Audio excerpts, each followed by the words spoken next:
వివేక హత్య కేసులో రాజకీయ నిర్ణయమేక చట్టబద్ధమైన పని అయిపోయిందని నేను ఎప్పుడో ప్రస్తావించాను. అవినాష్ రెడ్డిని అప్పుడు అరెస్ట్ చేసినప్పుడు అరెస్ట్ చేయడానికి ప్రయత్నించినటువంటి సందర్భంలో కోర్టు ఇచ్చిన ఉత్తర్వులు సదరు రామ్ సింగ్ని విచారణాధికారిగా తీసేయడం, చివరికి ఆ విచారణ టీంలో కూడా ఉండటానికి వీల్లేదని కోర్టు ఆదేశించింది. అట్లాగే అవినాష్ని అరెస్ట్ చేయొద్దు, ఈవెన్ ఒకవేళ అరెస్ట్ చేయాలి అనుకుంటే ఇమ్మీడియట్ బెయిల్ ఇచ్చేయమని చెప్పి సిబిఐని కోర్టు ఆదేశించింది. ఆ తర్వాతనే బెయిల్ వచ్చింది. అప్పుడే ఆ కేసు అనేటటువంటి దాంట్లో ఉన్న వాల్యూ ఎంత అనేది తెలిసిపోయింది.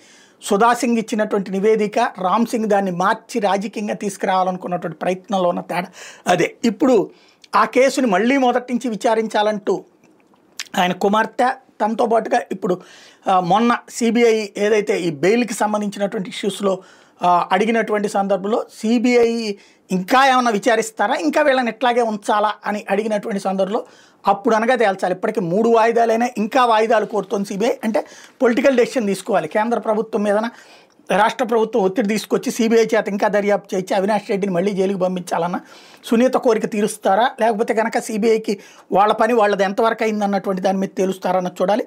తాజాగా మాజీ మంత్రి వైఎస్ వివేకానంద రెడ్డి హత్య కేసు విచారణ మరోసారి వాయిదా పడింది. సిబిఐ విజ్ఞప్తితో కేసును సుప్రీంకోర్టు నెల 16కి వాయిదా వేసింది.